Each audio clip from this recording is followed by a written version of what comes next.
Lot leaves the city with his 2 daughters and his wife, and if you remember, they're not to look back, and she does.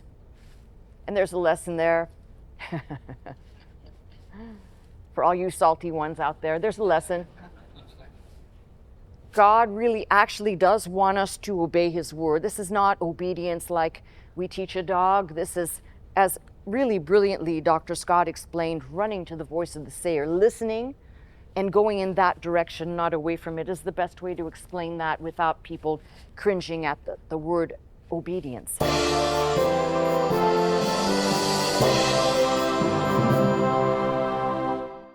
Every action has a reaction or a consequence, if you want to call it that.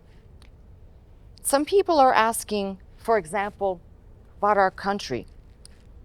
How is it possible that we're at this place? Must everything happen this way? And I'd say, well, God has a plan, but the fruit of what has happened just in this country alone since its inception should give people an indicator that nothing just happens by itself. By that I mean, if you think about the founding of this country, where people were to some degree devout. The people that came here, for example, on the Mayflower, sang hymns out of the Bible. And even if you want to talk about our founding fathers, many of them had very interesting takes on the Bible. I'm talking about somebody like Jefferson, right, who didn't like certain things, so he cut out what he didn't like out of the Bible, made his own. Okay. But a falling away has consequences. Now, luckily, we serve an amazing, merciful God. So God looks on the heart of the individual. We could be, for better words, being punished for even a country. If you think about it biblically, as the people moved as a group, as a nation, as a people, in disobedience, they reaped consequences, right? Consequences of disobedience. So I'm going to take you on a very, we'll call it long-winded trail of something that will explain something else. And in the process, we're going to do a little bit of winding through the scriptures. So don't think I'm lost, even though we're going to appear to be all over the place. There's actually a very specific trajectory I want to take you on. So most of the people in the sound of my voice know who the biblical personage of Abraham is. I would say almost everybody does. Maybe there are newer people in this congregation or in the sound of my voice who do not know who Lot is. Lot was Abraham's nephew who traveled with Abraham from Ur of Chaldees. In fact, Abraham's father, mother, they all traveled together. And then we read that Abraham and Lot decided to part ways. They eventually, as they traveled together, their livestock is so much that it says their herdsmen are fighting, and they decide they're going to split up. So Abraham says to Lot, you pick first, right? They're standing at basically at a certain place in the Bible. You pick first. And Lot picks the well-watered plains of Jordan. I always like to read that passage and smile because it reminds me that if you give people a chance to choose, in their greed, they will probably take what they think is the better part. So Lot right away reveals he is self-serving, greedy. He's just a bunch of stuff, okay, in his decision. But God's going to deal with that in a very interesting way. So Lot chooses the fertile plain of the Jordan River, and eventually he settles in Sodom. Interesting choice, right? Sodom, as you know, is eventually destroyed because of its wickedness. And Lot, his wife, and his daughters are urged to flee the city. Now, if you know the story, just keep the story in your brain, because I'm going to make some connections to it in just a second. Lot leaves the city with his 2 daughters and his wife, and if you remember, they're not to look back, and she does. And there's a lesson there. For all you salty ones out there, there's a lesson. God really actually does want us to obey his word. This is not obedience like we teach a dog. This is, as really brilliantly Dr. Scott explained, running to the voice of the sayer, listening and going in that direction, not away from it, is the best way to explain that without people cringing at the word obedience. So we know that his wife did not listen. And so now we have the 2 daughters and Lot, and they believe, the 2 daughters believe, that all of humanity's been destroyed. So they decide they're going to take matters into their own hands. In consecutive nights, they get Lot drunk, they take turns sleeping with him, and they conceive children by him. That's a whole interesting subject, which I don't want to get into, but it's interesting nonetheless, of how that all happened. If you can understand what may or may not have been functioning, it's kind of weird, but anyway, we'll leave that one alone. Don't touch that one. But they thought that they were preserving humanity by taking matters into their own hands, all right? And I think the most important takeaway is going to be that this evil, incestuous act resulted in the birth of 2 people. Well, at first it's 2 children, Moab and Ben-Ami. And these will become 2 nations known to us as the Moabites and the Ammonites. Now, before you get too judgmental of the daughters of Lot for what they did, it's kind of weird. You know, never once do they pray and say, Lord, what should we do? You're not reading that they're asking for guidance. They just take matters into their own hands, literally. So if you remember, Lot was willing to offer up his daughters to these evil people in Sodom. So don't just go, oh, those daughters are disgusting, because the dad was disgusting. And you could say, well, it was customary to do this instead of that. It's still disgusting that he would have offered up his daughters to be raped or molested or whatever else. So don't be so critical of them, because I think they all had a DNA problem, okay? Something in the brain that wasn't right. So the Moabites then, you're gonna see them every time you're reading the Old Testament, the Moabites and the Ammonites. You're going to encounter them a lot. The Moabites being related to Abraham, often in conflict, and when we encounter them, they are a Semitic people, but they are pagan, okay? They are not worshiping Yahweh. They are a Semitic stock, but pagan. They worshipped Chemosh, Canaanite deity associated with war, destruction, and archaeological evidence around Chemosh suggests they practiced human sacrifice, especially child sacrifice. That was very common. Now, if we read some of the record, you know, we could just immediately say, oh, those people, they were bad and they were terrible. But if you read, there's records that tell us and give us insight into some of these, we'll call them early encounters. So the first one that I want us to look at is in 1 Samuel, because it's kind of telling. It's 1 Samuel and 22. Very interesting. So I could tell you how evil the Moabites and the Ammonites are, because for the most part, when we encounter them, they're evil, they're making trouble. But this gives you an idea where I've jumped from Abraham's time all the way to David's time, just to give you some, speed this up. I could have taken more time, I don't want to. So we have David, who basically will gather up, he goes and takes his parents, his mother and father.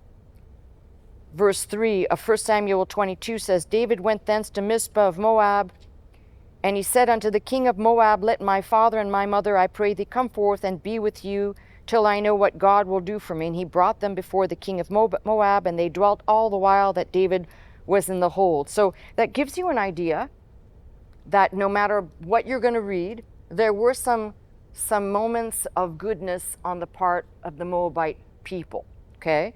It's not all gloom and doom, it's not all bad, but there are more negatives than positives. So the first thing that I want to point out in kind of unfolding this is that we tend to read about these people and we just gloss over them. We don't necessarily take the time to find out who they were, where they came from, and why they ended up doing some of the practices that they did, which becomes important for our understanding.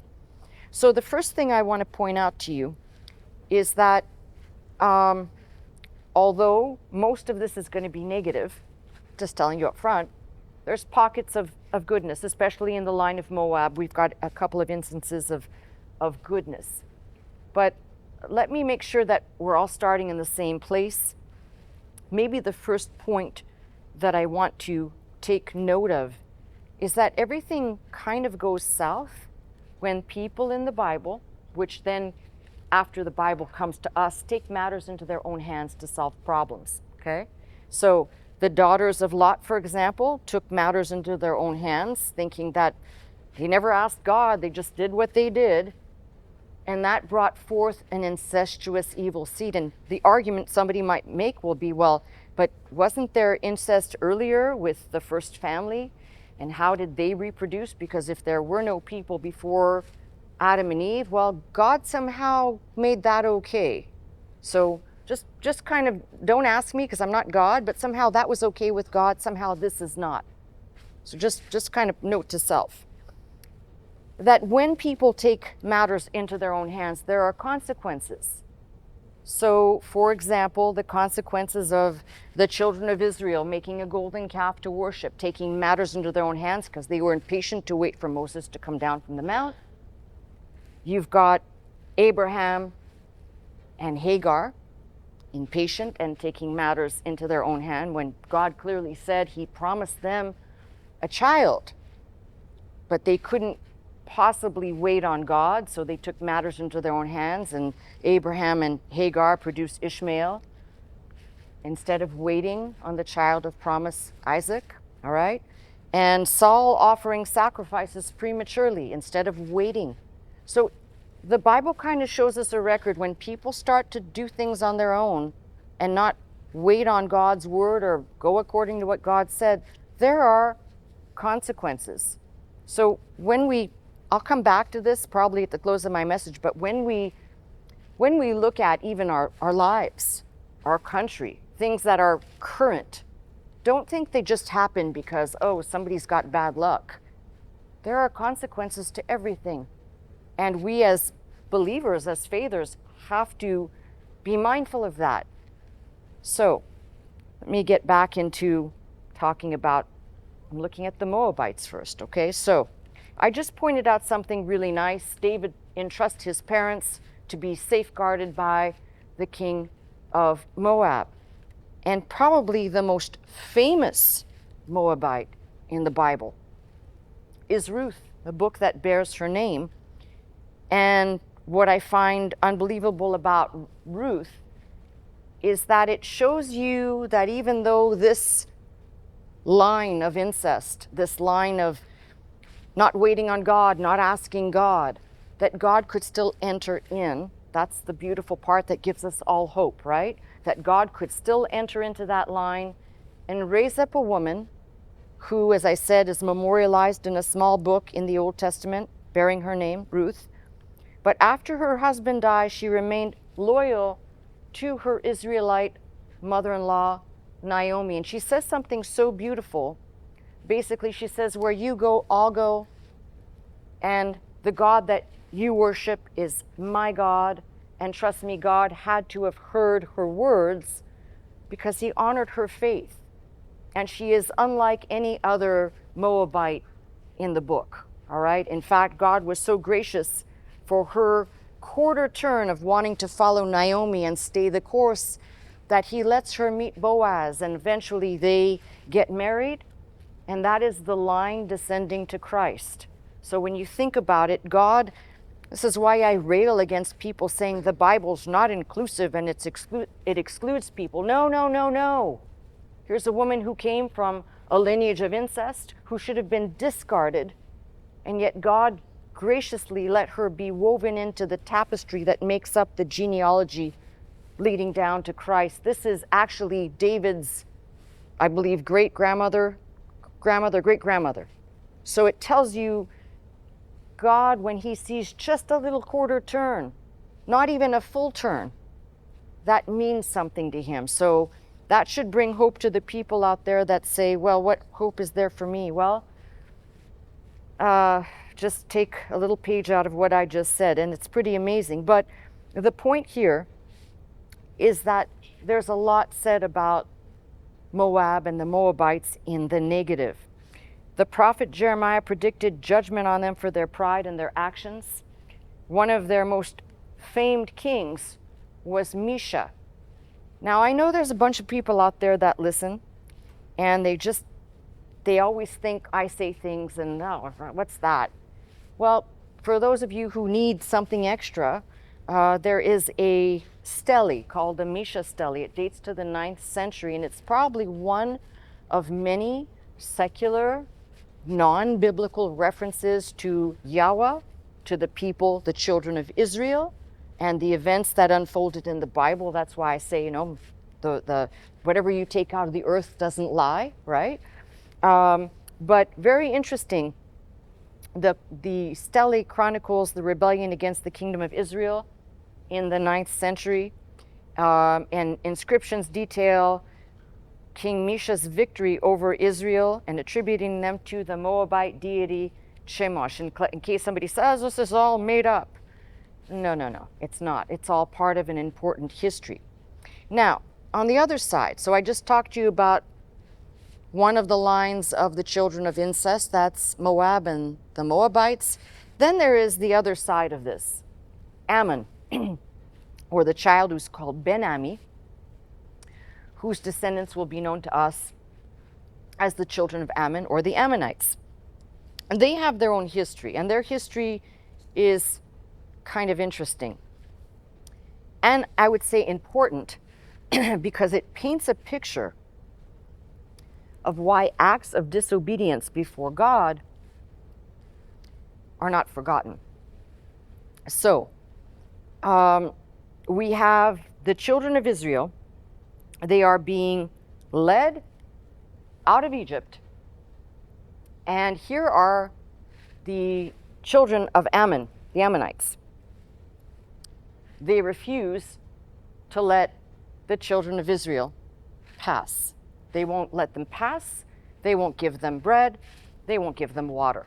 God did not forget that. So just kind of put that in as a beginning point. What an introduction to a people. And this God will definitively remember. So we have a people that, if you think about it, where Lot settled, one part of that family is going to settle as far north as the Jabbok River and as far south as the hills of Edom. And years later, if you're following, I'm a little bit out of sequence, but years later, after the children of Israel come out of Egypt and they finally enter into Canaan, you pass that period, you're going to encounter them again in the book of Judges. And these Ammonites never go away. They just keep reoccurring. You think that they've been dealt with, and then they come back. And wait, there's more. They're like the cockroaches of the Bible, okay? I'm just going to say it like that. So, kind of interesting. When you get to the period of the Judges, you have Jephthah, the Gileadite, and in that passage referring to Jephthah, it came to pass that at that time the children of Ammon made war against Israel. And Jephthah the Gileadite was basically leader or head. And it is in connection to the Ammonites making war against the children of Israel that Jephthah vows a vow that would cost him dearly, would cost him his daughter. But I want you to just understand, it's almost like it's a domino effect. Everything is a domino effect here. So we have Jephthah fighting the Ammonites, fought and overcame and overtook them, and they were subdued, not annihilated, but subdued. And as I said, it came at a terrible price. Later on, we see David crushing the Ammonites when the kingdom eventually splits and is divided later in the north and the south. We're going to read about the kings now who will either be interfacing, paying tribute, or, interestingly enough, starting to take on these pagan gods that both Moabites and Ammonites worshiped. So the Moabites, their god was Shemosh. The Ammonites, their god or their deity that they prayed to or made offerings to, Molech, Moloch, or Milcom, same name. And if you are curious, because a lot of people have asked me, this is probably the weirdest way to answer these biblical questions of people. What about Moloch? Well, I'm trying to explain to you, there's a very clear pathway to kind of understand how God lays this out, to understand why these gods were so bad or viewed as so bad, and how people coming from the consequences of incest basically couldn't see their practices as evil. So it's almost like evil begets more evil, and every once in a while there'll be a little light of goodness somewhere, but that doesn't last long. So for example, we have in the accession of Jeroboam II of Israel's reign in the north, and Uzziah, who reigned Judah in the south, about 785 BC, ushered in a period of prosperity and expansion of both upper and lower kingdoms. Uzziah reigned until the Philistines and all that territory, they came and they basically did obeisance. The Ammonites bring incredible gifts. And we start to see something interesting. These Ammonites are now prosperous and wealthy. How does this happen? Well, they're a little bit like mafioso. They're operating the trade route that is the Transjordan area where people have to come through. So they enrich themselves by, well, you figure it out yourself.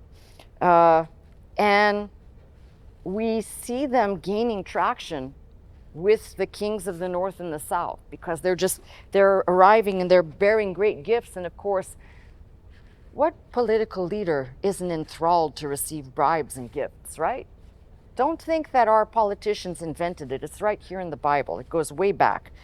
So all of this goes good until the time of Tiglath-Pileser, who deposed the king of Israel and made Hoshea, the king, basically a vassal to Assyria. At the same time that Assyria is dominating and invading, all the Transjordan states would pay tribute.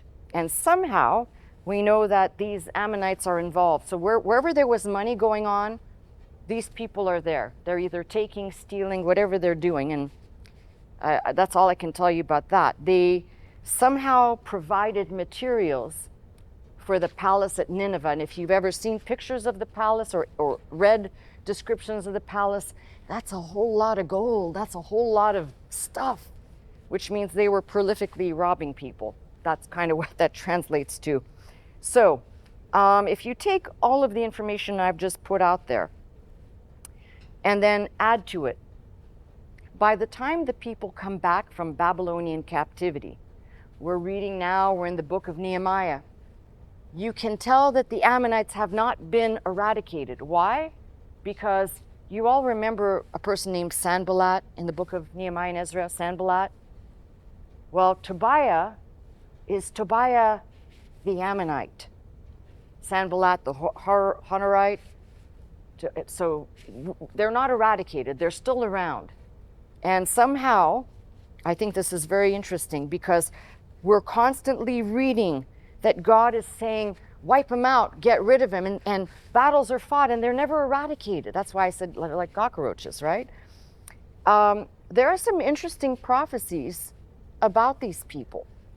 And so, for example, in Isaiah 11, there is a prophecy that tells us, it's a future prophecy, that God will bring a remnant of Ammon under the Messiah's rule. So you have to ask, and you may be asking, who are the Ammonites today, because they haven't been wiped out, and where do they come from? And I'll get to that in a minute. If you know your geography, you might know a place named Rabbah If you know where that is, if you don't, I'll tell you towards the end of the message. But it's just interesting to say that they were never wiped out. And why am I trying to show you this? Because these are not just descendants of incest that kind of spilled over and it just generation after generation, the evil keeps going. God was very clear about something. There's a record in Deuteronomy, and that record talks about if they should not be allowed. It's a special word just for these people. All right. Deuteronomy 23 and verse 3 says, an Ammonite or a Moabite shall not enter into the congregation of the Lord. Even to their 10th generation shall they not enter into the congregation of the Lord forever. That's pretty wild. Now, I want you to wrap your mind around two things. I'm trying to point out that every action has consequences, and at the same time, recognize that even if you are one of those people that's taken matters into your own hands, God can be merciful. Just look at Ruth, who is a prime example of turning to God and keeping God in your heart, and God can show mercy even in the face of disobedience. So, but he says here, because they met you not with bread and with water in the way when you came forth out of Egypt, and because they hired against thee Balaam, the son of Beor of Pethor of Mesopotamia, to curse thee, nevertheless the Lord thy God would not hearken unto Balaam, but the Lord thy God turned the curse into a blessing unto thee, because the Lord thy God loved thee. So think about that. And there's kind of a two-sided message going on here. Now, why am I putting all this out here? Because there's a really strange passage. Everything I just said, that is backdrop. Because you wouldn't understand or make a connection between everything I've just said and a passage in Leviticus, which, again, if you don't know, you'd say, well, where does this come from? So Leviticus 18. If you have a Bible like mine, and I tell you, I don't care for the headers, the bold headers, but if you have a Bible like mine, Leviticus 18 says, forbidden sexual practices. Now remember, we've only read, if you're reading the Bible in order, you would have only read Genesis, Exodus, and Leviticus. So you would have only known very, very little about the Ammonites. You would have known where they came from because they are out of Lot's daughters, Moab and Ammon. But you would not connect these thoughts. So there's a whole chapter that is on forbidden sexual practices. And as you read through it, very, very clearly, without going into the detail, you're not to look at the nakedness of your father, your mother, your sister, your brother, your sons, your daughter. Just there's a whole list of things. And then it goes on to talk about even to not look at your neighbor's wife, all of these things, all right? And then when you keep reading, you get to verse 21. And thou shalt not let any of thy seed pass through the fire to Molech, neither shalt thou profane the name of thy God. I am the Lord. Now, if you didn't know why that was in there, you might read that and say, that's kind of out of place, right? The whole passage is dealing with sexual no-nos, and then right there it says, well, now I want you to start connecting some dots. And again, it's not always, the Bible doesn't, it's not God's responsibility to go A, B, C. Sometimes you have to connect the dots, which is why I'm taking you on this big journey to show you something. This sits in the chapter of forbidden sexual practices because it's a throwback to essentially warning of what the children of Lot did. Lot's dealing with that whole circumstance in Sodom and it's all tied together. It's as though God is saying, I'm not even going to take the time to elaborate it for you, but I'm just going to put it there. And yes, the practice was to offer their children to this god called Molech, which, strangely enough, the children of Israel seem to have an affinity for bulls and cows. And there's no error in my mind that this undoubtedly came from while they were in Egypt. There's this morphing of what we see and what we understand. So this Molech might have had horns like a bull, had a upper body, almost bull-like, with human hands outstretched, and a base where they would put coals and whatever elements they would burn to heat it up, and then they would place a child as a sacrifice, where the extended arms would be so hot it would just basically burn the child alive, while priests, pagan priests, would bang drums to cancel the noise of the child crying. Okay? It's a terrible thing. But ask yourself, why is it nestled in this chapter?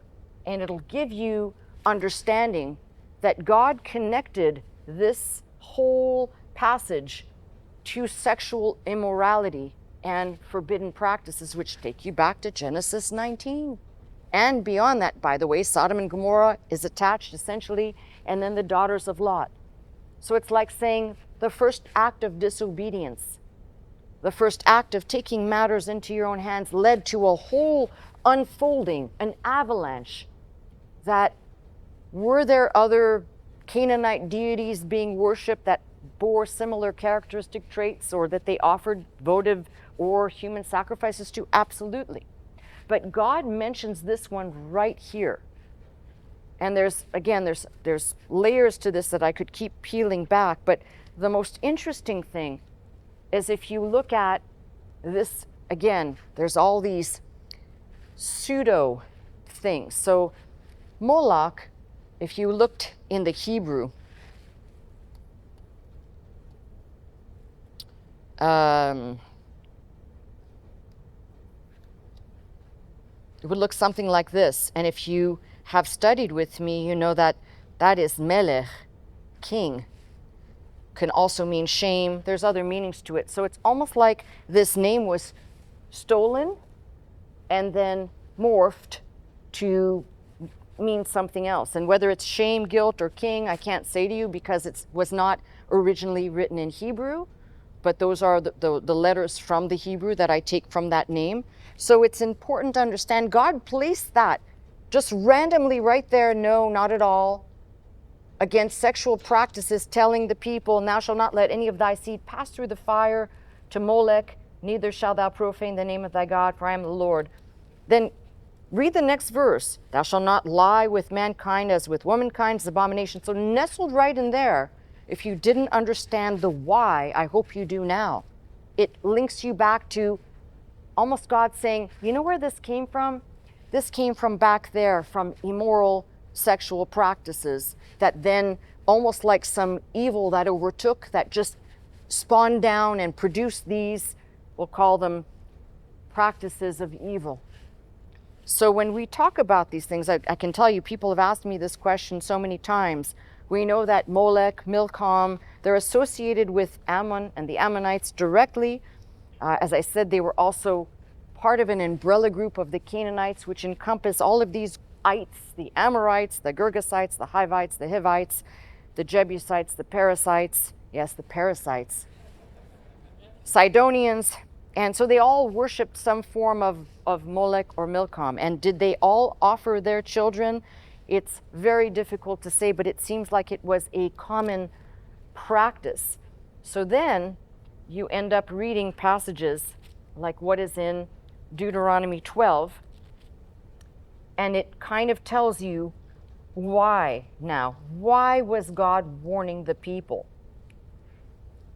When the Lord thy God shall cut off the nations from before thee, whither thou goest to possess them, and thou succeedest them, and dwellest in their land, take heed to thyself that thou not be snared by following them, after that they be destroyed from before thee, and that thou inquire not after their gods, saying, how did these nations serve their gods? Even so will I do likewise.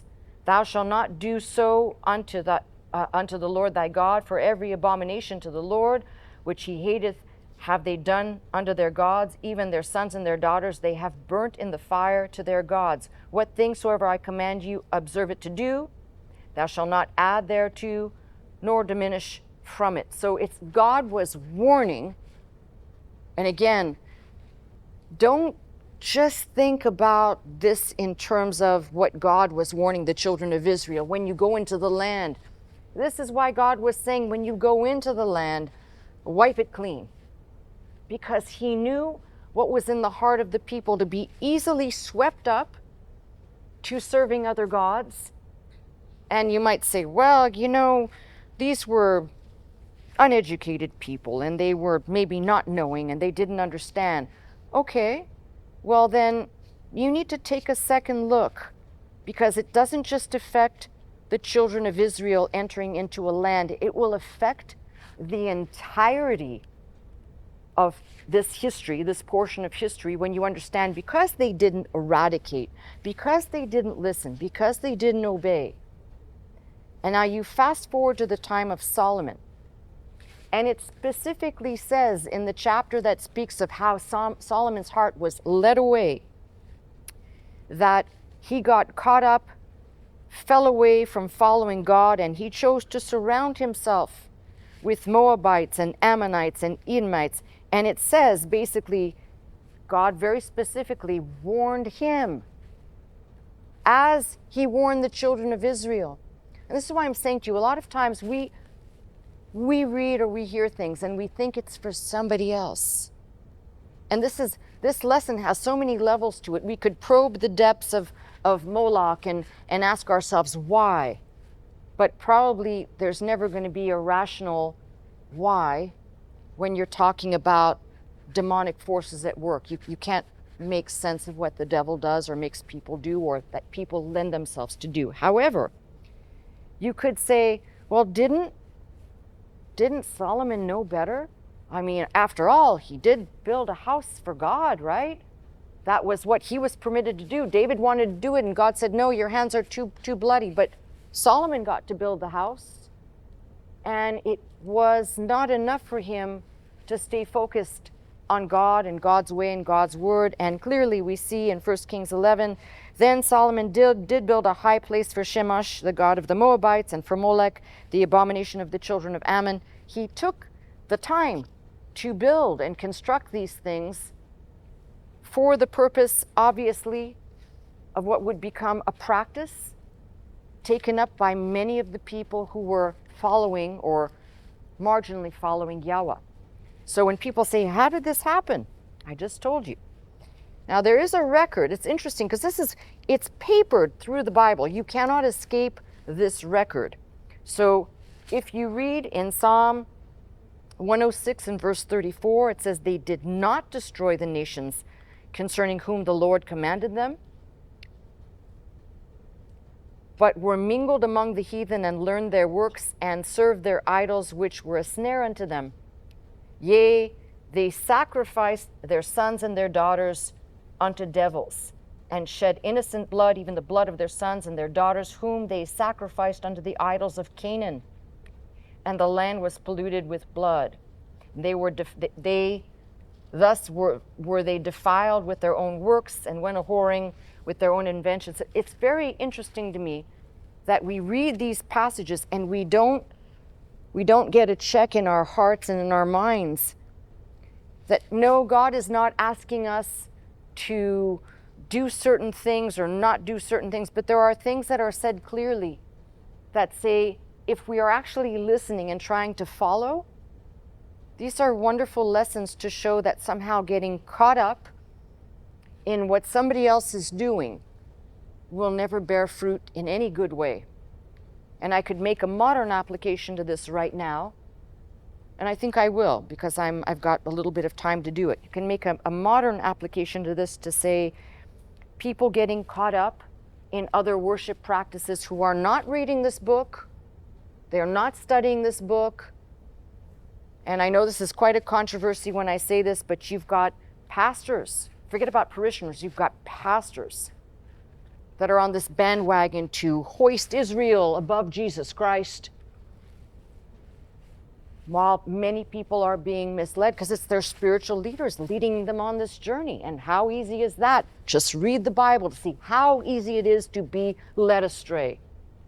And don't think that you might think, well, this is the Bible, but it's happening today. And if you can't see the parallels, no, people are not maybe burning their children in fire, but they're setting up their children to basically walk through the fire of hell without telling them that these ideologies and these dogmas, and I don't care which branch of the church you want to get them from, are not from God.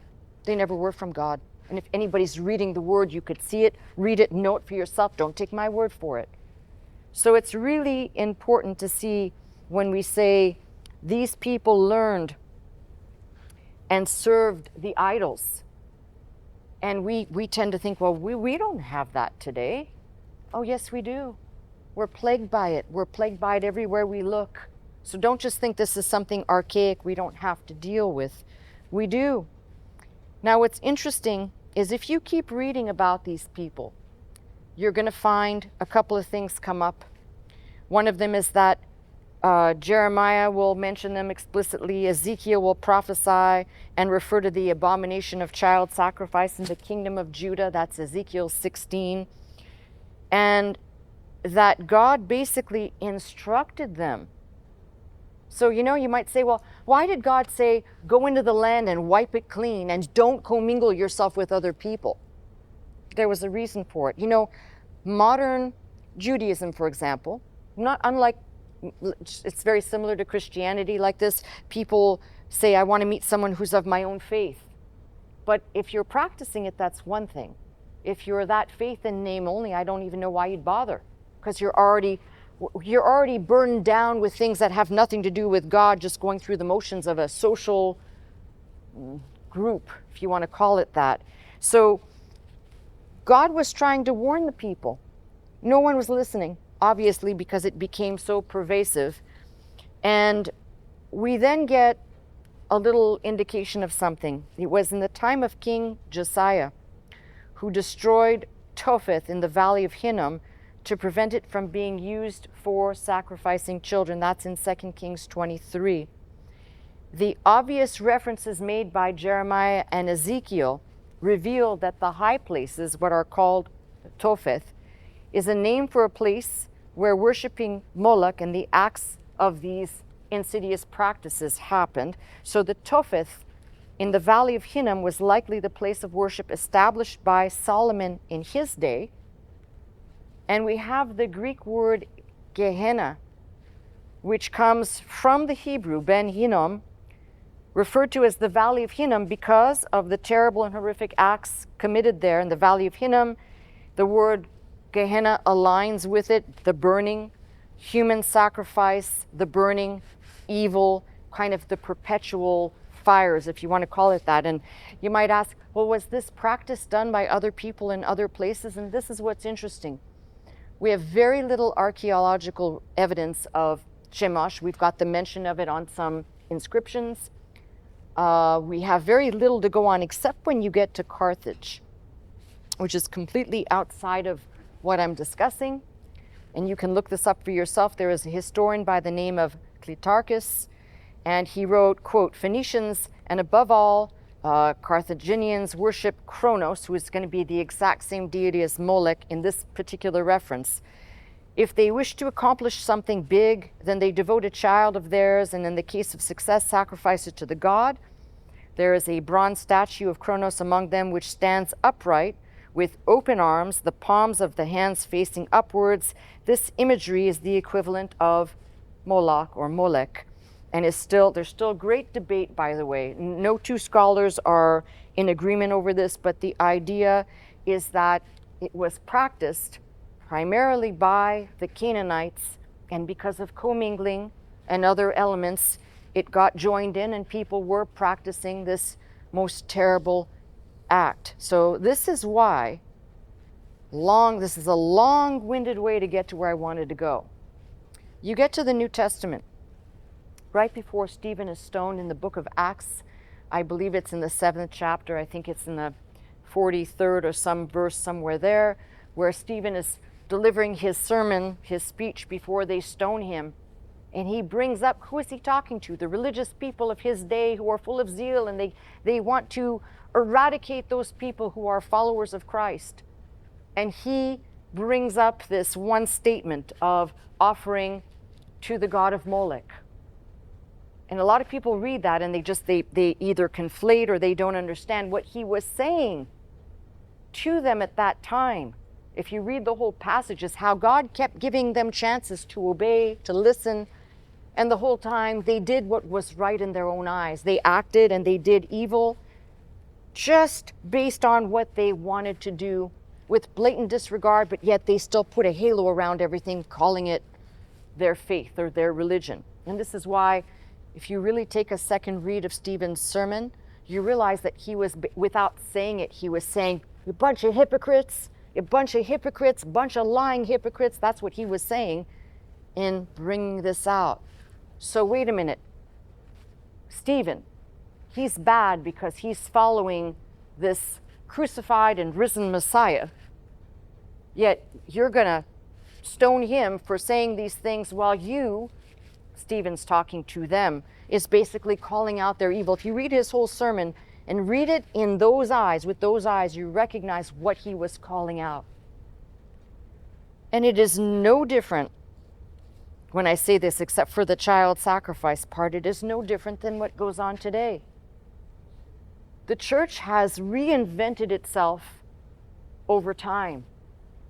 So even now, when I say this to you, the church, by virtue of its offering of relics to venerate, or certain things that people do when they come into a church, whether it's kissing an icon or lighting a candle, it all gets caught up in the same baggage.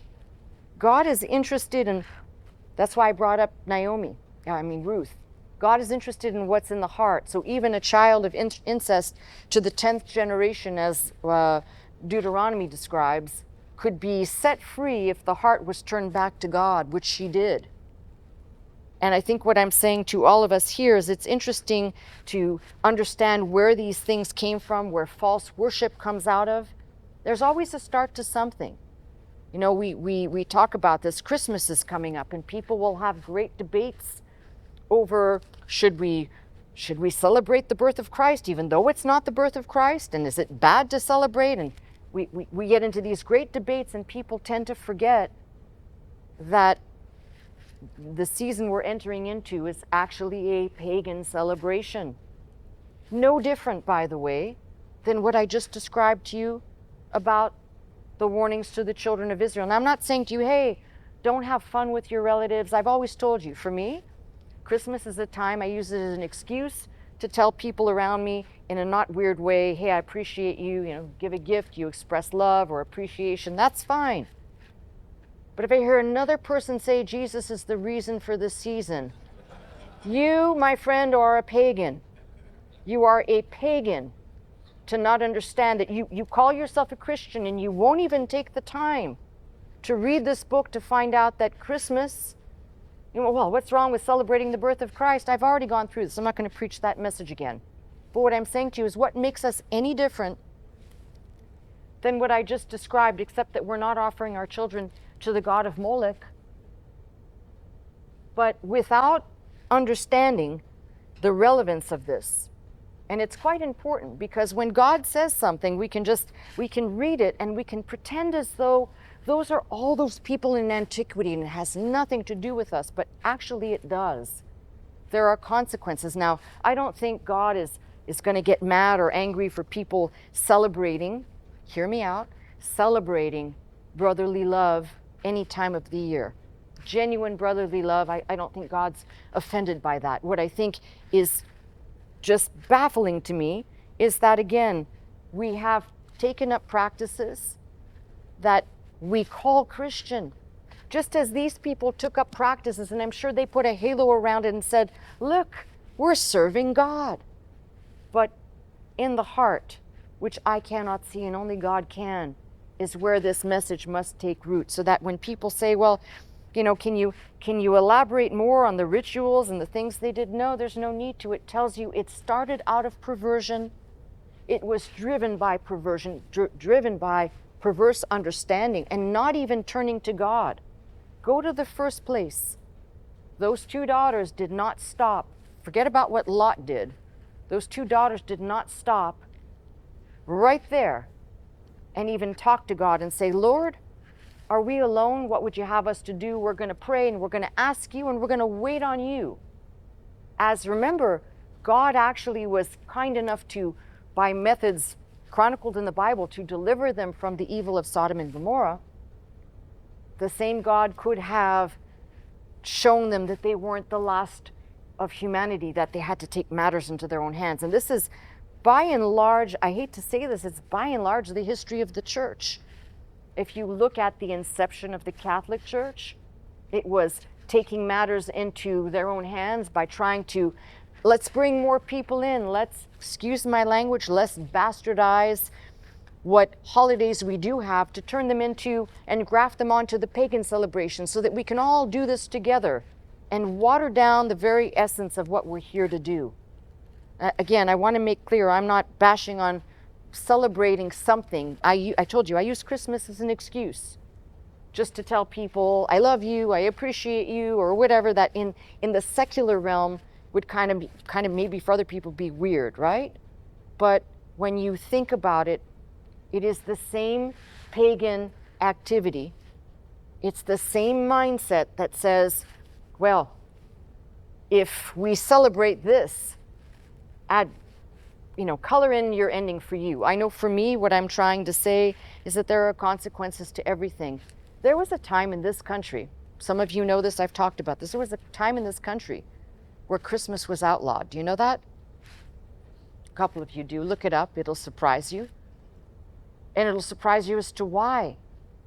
Because the people, the early settlers in this country, recognized that it was not Christmas, it was not the birth of Christ. Now ultimately, listen, look at where we are now. Everywhere you go, there is Christmas decorations and Christmas music, and it's all for the benefit of the almighty dollar, right? But back then, the people were grossly offended and thought it was terrible that pagan celebrations had crept in to usurp Christianity.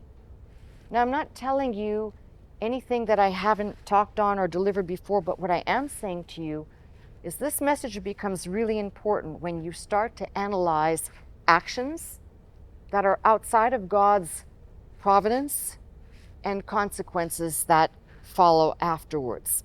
So just take a look. Forget about doing it at the micro level. You can do that in your own time if you haven't already. But just take a look at our country.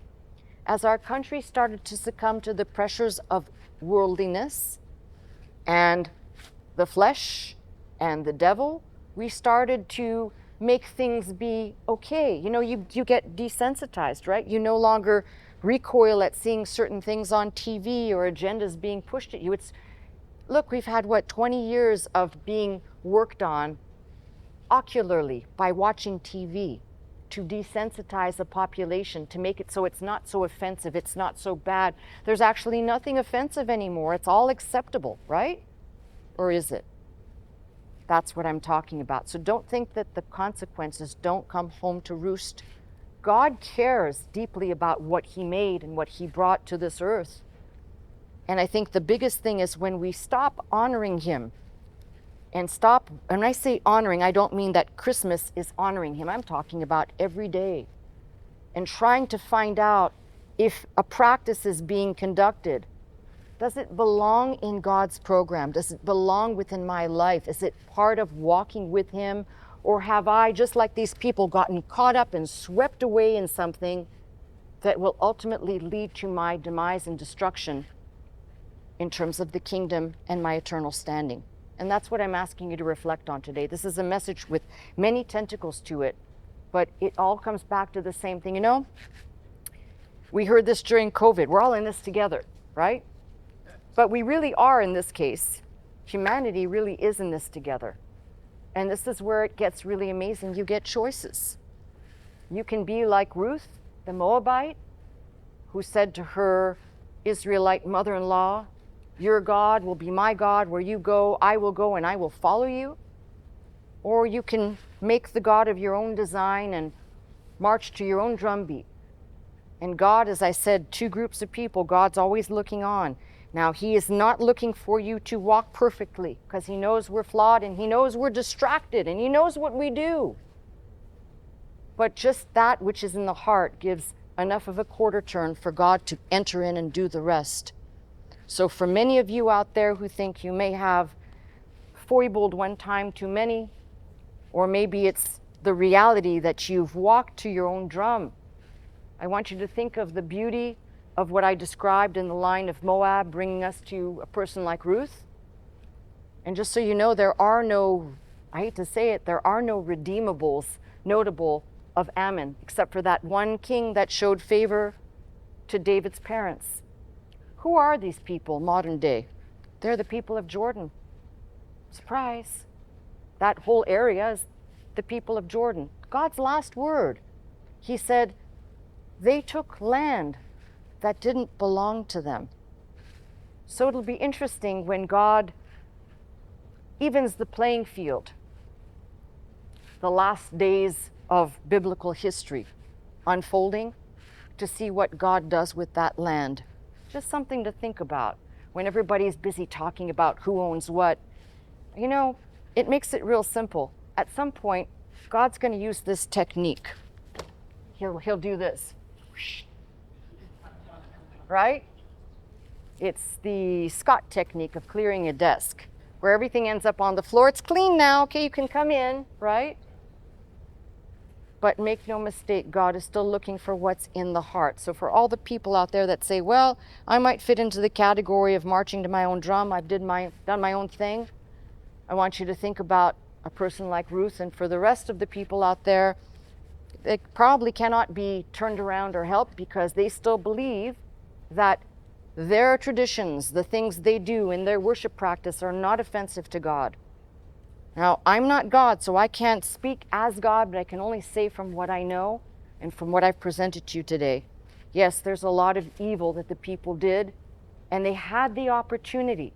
God gave them the opportunity over and over and over again to make good and to basically to redirect, right? Something that got off course, and he tried to keep redirecting them, but that never took. We don't need 1,000 redirecting lessons. We just need to hear it and move in the direction of the one who said it. That's not me, that's God's word. And as we move in that direction, God, who sees the heart, who knows we're walking clusters of big mistakes. How's that? So for all those people out there wondering, I hope I've touched on some of those hard passages, but for other people, I've given you a history of a people who had chances ad nauseum, and all they had to do is listen and follow. Luckily, we have a book that outlines that, so our opportunities are a little bit more golden. All we have to do is walk by faith, not by sight, but by faith, and follow what the instructions kind of guide us for people in the past that they didn't do, that we're able to simply just look to Christ. Looking there, you will at some point see all the stuff that's been attached falls away. Clarity comes, and you realize, I don't need all this other stuff. I just need him. That's my message. You've been watching me, Pastor Melissa Scott, live from Glendale, California at Faith Center. If you would like to attend the service with us Sunday morning at 11 a.m., simply call 1-800-338-3030 to receive your pass. If you'd like more teaching and you'd like to go straight to our website, the address is www.pastormelissascott.com.